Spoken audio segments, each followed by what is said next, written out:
Well, what's the story, morning glory?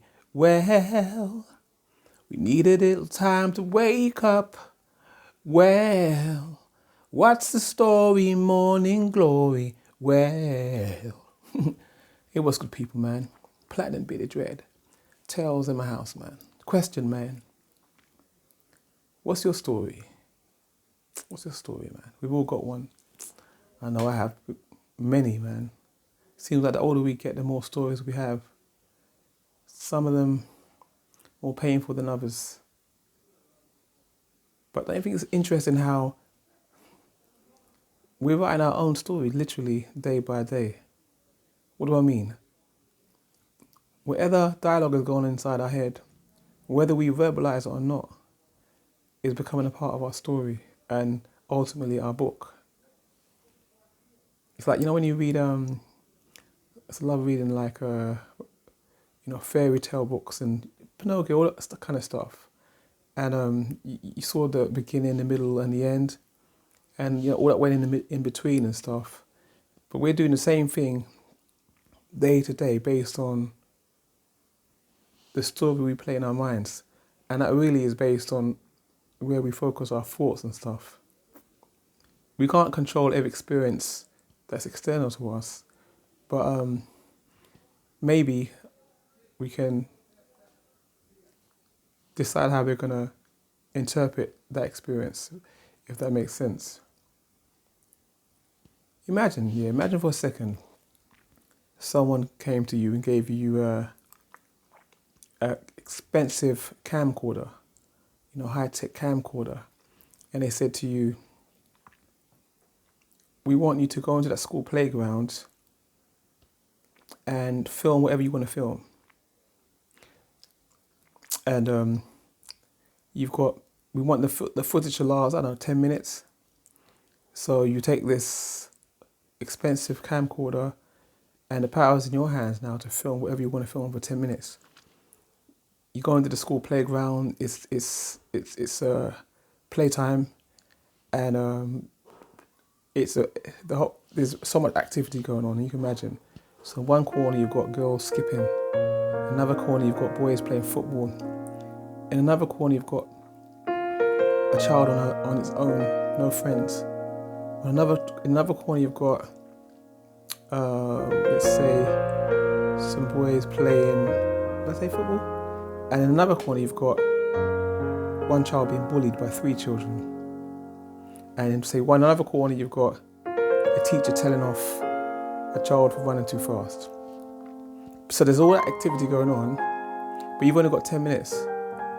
So you've got to film whatever you want to film, and then just come back with the result. How much of that time are you going to spend filming the playing and the skipping and the football? And how much of that time will you choose to film, the bits of the bullying and the child getting told off and the child on their own, no friends? Because there's no wrong way around it. But imagine, where do you think most of your time will be spent filming? Because ultimately, it really says a lot about you as a person. Not whether that's good or bad is irrelevant, because this is not about right or wrong, but it will determine your worldview in terms of how you think and how you see the world. And imagine if one person with that camera comes back, and most of the footage, say 80% of the footage, is based around the children skipping, playing football. What else? Laughter and stuff. And then the other person with the same camcorder with the same amount of time comes back, and most of it is based around the child being bullied, the lonely child, the child being told off for running too fast. Imagine the end result of watching those 2 videos, if you like, back to back, and how it make you feel. Now it might sound trivial, but now imagine that camcorder being our mind, and what we're filming externally and internalizing, and what we're building as part of our worldview and our everyday experience. Because that's what it is. We can choose to We can choose to aim that camera at all the disasters, or we can choose more so, or the happy things in life more so. Now, me personally, I'm a man that it reflects from my music. I can't be in a la world where everything is just fluffy and light, because I like to talk about and sing about what I don't like that's going on in the world. But at the same time, I like to talk about humour and about hope. So in other words, for me, it's where the balance is. But if your story continuously is about the pain and the suffering and the challenges that we all go through that have made us feel a certain way, then ultimately we're getting nearer and nearer to the end of our book, and that's going to be our story. And that story will reflect everyone that comes into your life, how they interact with you, and ultimately it will determine the direction your fate takes, if that makes sense. You get certain people that always seem to be happy-go-lucky, and it's almost like there's something wrong with them because they're too happy, as they put it, too happy, whatever that's supposed to mean. My son said to me, he said, "Daddy, he said to me, you don't worry about anything. You don't know what it's like. You don't know what it's like for me being a child at school and sometimes blah, blah."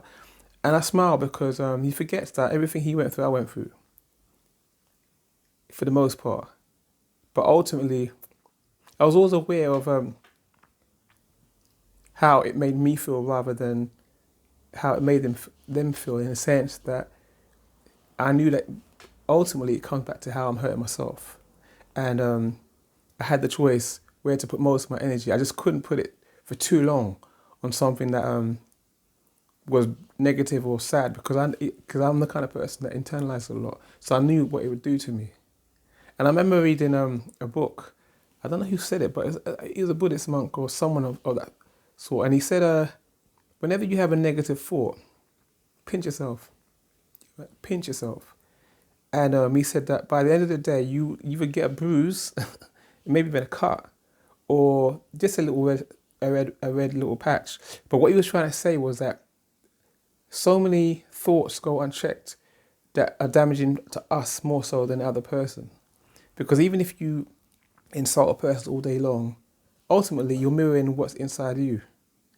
I mean, for give an example, yeah. If you was to look at a dog walking the street and you start cussing the dog and insulting the dog, you look at you need a clean, you need a this, you need that. Or even better still, if you looked in the mirror and you had to pretend the person in front of the mirror was someone you hate, look at your hair. Ultimately, you'd end up saying things that come from you and are about you, but on a subconscious level, if that makes sense. You'll end up saying all of those things that are painful to you about yourself because you're not getting a response. It's very easy to continuously criticize something when you get a response, because then you can justify why you're saying it and such. But imagine insulting a dog and thinking of as many things as you can to make the dog feel bad. Obviously, it's not affecting the dog. So the words will end up coming right back to you. And that's how that Buddhist monk used the term pinching yourself, because that's what we're doing. And that was a while back when I read that book, and it made me really think and reflect on how much I allow words and thoughts just to float by that were internally bad to me. And when I started doing the pinch thing, I got a lot of red hands. But after time, I was more mindful of it, to the point that now if my son says something, I hate this, or I'm no good at that, straight away I'll make him stop and say, wait, change that, son. And he said, "Oh, Dad, I ain't money saying it." I was like, "No, we're not going to go past this point until you change it." And then he'll say, "All right, I'm getting better, blah, whatever." But ultimately, it goes back to what we said about story, because this is the story you're telling yourself. This is the story that you're going to be known for. This is the legacy you're going to leave behind. And ultimately, like I said earlier, this is going to determine the fate, the people you meet, how long they are in your life, good or bad. When I remember when my children were really, really young, yeah, and I was always reading bedtime stories. I used to do it for some of my nieces as well, but with me it was always a twist, because I was never really one about reading bedtime stories. I'd make them up as I go along.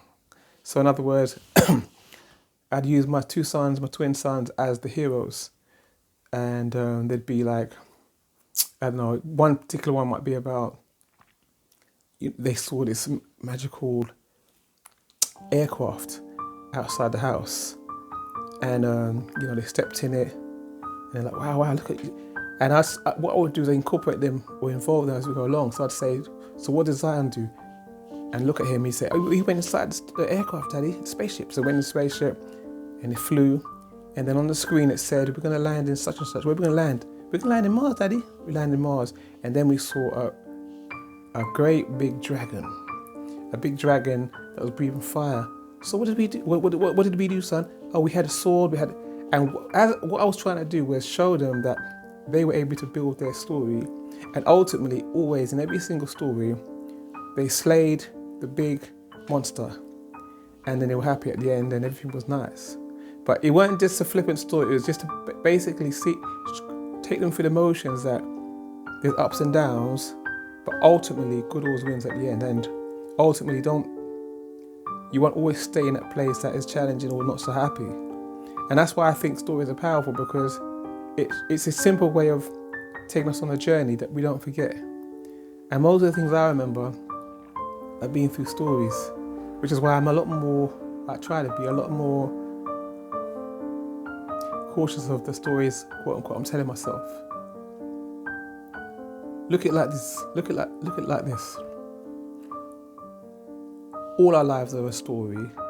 We have the book, blank pages.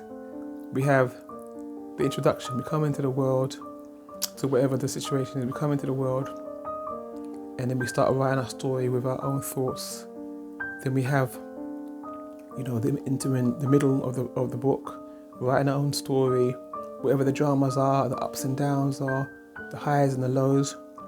Then we come towards the end of the book, and at the very end we have the conclusion, whether that be a happy one or a sad one, and then the book is finally closed forever.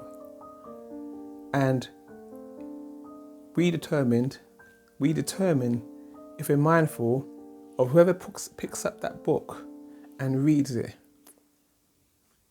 whether it can influence them in a positive way or a negative way.